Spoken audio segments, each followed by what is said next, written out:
You're super excited about your puppy's arrival. You have been nesting and getting your home ready. The day is almost here. In this video, I want to share some very important care and training tips to help you prepare as you bring home your first puppy.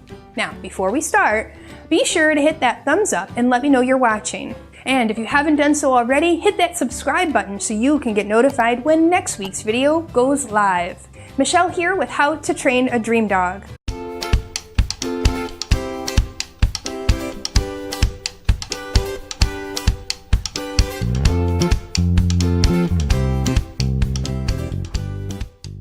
Now we are going to begin with the car ride home. So you're probably picking up your pup from the breeders or the shelter, and you need to get your pup home safely. Most people think that bringing their puppy home on their lap is the best option. Well, I am here to tell you, not so fast. Puppies really should ride in the crate on the way home. This is really the safest place for them to be, and the best place to be in case they get car sick, which happens to most puppies under a year of age. You see, your puppy's equilibrium isn't fully developed till they're about a year old. The car ride can make puppies queasy and dizzy. Also, keeping them in the crate is like putting a baby in a car seat. You just never know who is going to slam on their brakes in front of you, and we don't want them to go flying off your lap. Think about it like this. An adult, average-sized 60-pound dog turns into a 2,700-pound projectile when an accident occurs at just 35 miles an hour. Now, this is a whole physics lesson all in itself, but let's just say, if you don't let your kids climb all over the car and into your lap while you're driving, don't give your puppy the same unsafe access. We also use the crate because this will be the first time away from their litter mates and their mother. We want to use the car ride effect of lulling them to sleep to our advantage. This makes the first 24 hours go a whole lot smoother if they can fall asleep in the crate on the ride home. Now, if you're experiencing crying in the crate, you can use a snuggle puppy or a heartbeat dog to help soothe your pup's anxiousness. I'll link this item in the description below. Now, covering the crate will help decrease the stimuli they see as you are driving.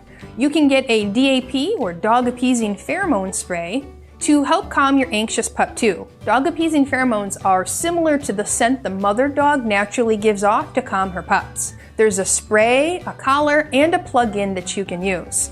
Now, when you arrive home, you will be excited and probably a little apprehensive. What do you do with a new puppy? Do you show them your whole house? Do you give them access to the carpeted rooms? Do you allow them free roam? Nope, and nobody nope. When you arrive home and before you head in the house, I want you to take your puppy to the potty spot. This will be a spot that you've established as the place you want your puppy to go potty each time you take them outside. Now, in this video here, I talk all about setting up a puppy pen outdoors to section off where your puppy should go.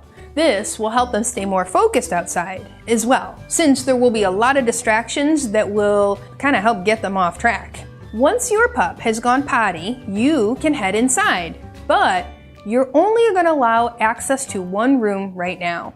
I use a baby gate like this one to close off access to other rooms.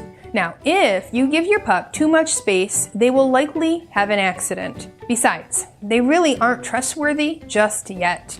A trustworthy puppy has earned access to other rooms by proving they haven't chewed anything in the first room that you gave them access to, and they have stopped having accidents for at least a few weeks in this room. Now, we usually start with the kitchen or the dining room. This is also the place you can set up the puppy pen and the crate. The pen is for playtime and the crate is for naps and bedtime. You'll want to keep one crate on the main floor for easy access, especially in the middle of the night when you're probably going to have to take your puppy outside. You can learn more about the puppy schedule from this video here. You'll discover how frequently your little pup will need to go outside. Now, for a more comprehensive puppy potty training schedule and a lesson, be sure to grab the free New Puppy Starter Kit. The link is in the description below. You'll also find a puppy training chart and some links to important potty training supplies, such as the puppy potty bell and accident cleanup supplies as well. When you take your pup out in the middle of the night, you're going to want to limit the number of lights that you turn on so you don't overstimulate your puppy in the middle of the night. After they go, you're going to quietly return them back to their crate and go back to bed yourself. I still give puppies a little tiny treat when they go potty outside in the middle of the night. I want to stay consistent with the training process. When your pup arrives, they will be a little overwhelmed, so don't be surprised if they don't want to eat their food or take treats or play or run around. And it's common for pups 10 weeks and under to sleep a lot, upwards of 18 hours a day. Let a sleeping puppy lie. You can learn more about these kinds of expectations in this video here. The first day and into the first week really are all about establishing good routines and starting the training games. These are games that we talk about inside 30 Days to Puppy Perfection. These are the games that help with leash and collar skills, impulse control, working on obedience cues like sit, down, stay, leave it, and come command. Honestly, the first week or so will be pretty much about leash skills, crate training, and potty training. That's what you can expect. Now, keep in mind, your puppy will have no understanding of commands such as leave it, no bite, get down, come here. These are all the most common cues new puppy owners say to their new pups, but to be honest, it all sounds like the Charlie Brown teacher that says, wah, wah, wah, wah, wah, wah. Now, if you're interested in learning more about better puppy behavior and where I go into more detail all about this topic, you can check out the free Better Puppy Behavior Workshop. I'll put a link to that in the description below. Now, back to bringing your puppy home.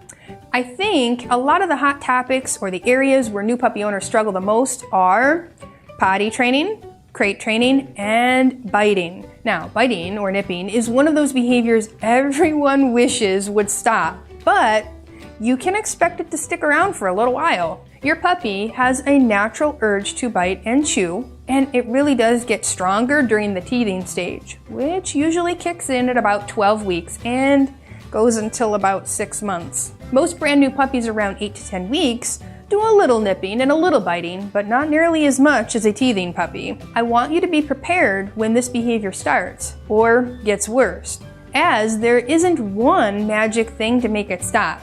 Now, there are several things we can do to manage the behavior, so make sure you watch this video here all about puppy biting. And this video here, all about stopping nipping. What you'll end up finding out is that it boils down to your puppy's energy level, and if they're overstimulated. A puppy with a lot of energy to burn off will bite more, and a puppy that is overtired and overstimulated will need a nap, and they will nip and bite more too. Now, your puppy will need daily mental and physical exercise as well. We want to tire out their brain and their body appropriately based on their age so they can relax and focus better. Remember, your new puppy will not have very good control over their impulses. This is a skill we need to teach them. For example, your puppy will chase after you and nip or jump on you when they are excited. If you give them attention when they jump, you will be reinforcing this behavior, and the behavior will become stronger and stronger. Before I share my last couple of tips with you, be sure to hit that subscribe button to get notified when next week's new lesson becomes available. Let's talk about the puppy pen for a minute. Now, at some point, you are either going to do some household chores or the puppy's gonna get too nippy or bitey, but they might not be ready for a nap just yet. You're going to want to use an indoor puppy pen. This will be the play space your puppy can hang out in while you're busy, or you just need a little time away from your land shark. This is also a great place to keep them safe and learn to be away from you for short periods of time. Remember, your puppy will naturally cry for you and wait for you to return. This is a natural behavior they would do when they wanted their mother to return and feed them.